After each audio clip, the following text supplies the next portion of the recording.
इमरान खान साहब के एक ट्वीट ने सारे के सारे माहौल को बहुत गर्म कर दिया। ये ट्वीट उन्होंने क्यों किया, इसके ऊपर पाकिस्तान तहरीक इंसाफ की क़यादत भी स्टेटमेंट्स दे रही है और इसके ऊपर जो हुकूमती लोग हैं वो भी ये कह रहे हैं कि इतना सख्त ट्वीट आने के बाद मुज़ाकरात का मुस्तकबिल क्या होगा।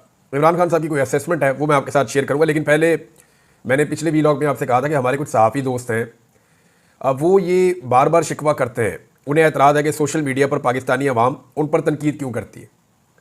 यानी उन्हें माफिया कहा जाता है, मीडिया का माफिया, बुग़्ज़ी कहा जाता है, मुनाफिक कहा जाता है, लिफाफाखोर कहा जाता है। हमारे लोगों को 2 नंबर और बैरूपिया क्यों कहा जाता है। हर सहाफ़ी के हवाले से, यानी चंद सहाफ़ी तो ऐसे हैं जिनके बारे में बाकायदा लोगों ने अपनी एक राय बनाई हुई है, ये अलकाबात सहाफ़ियों को क्यों दिए जाते हैं।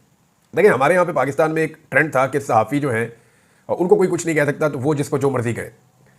तो यहाँ पे ये भी एक ट्रेंड था कि जो पॉलिटिकल लोग हैं, पॉलिटिकल एलीट है, वो एक दूसरे के साथ सियासत खेलते थे। थोड़ी सी गाली ये उसको देता था, वो इसको देता था, तो ये लोग बर्दाश्त करते थे, इन्हें पता था नूरा कुश्ती है।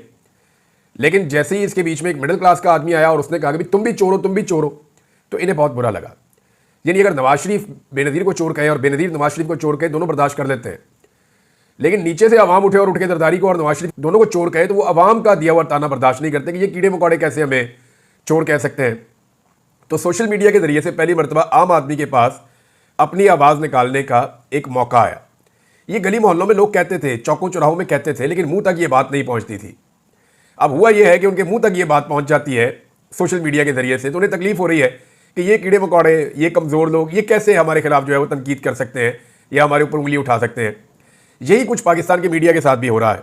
मैं कुछ हकायक आपके सामने रखता हूँ, शायद मीडिया को समझ आ जाए कि दुनिया बदल गई है।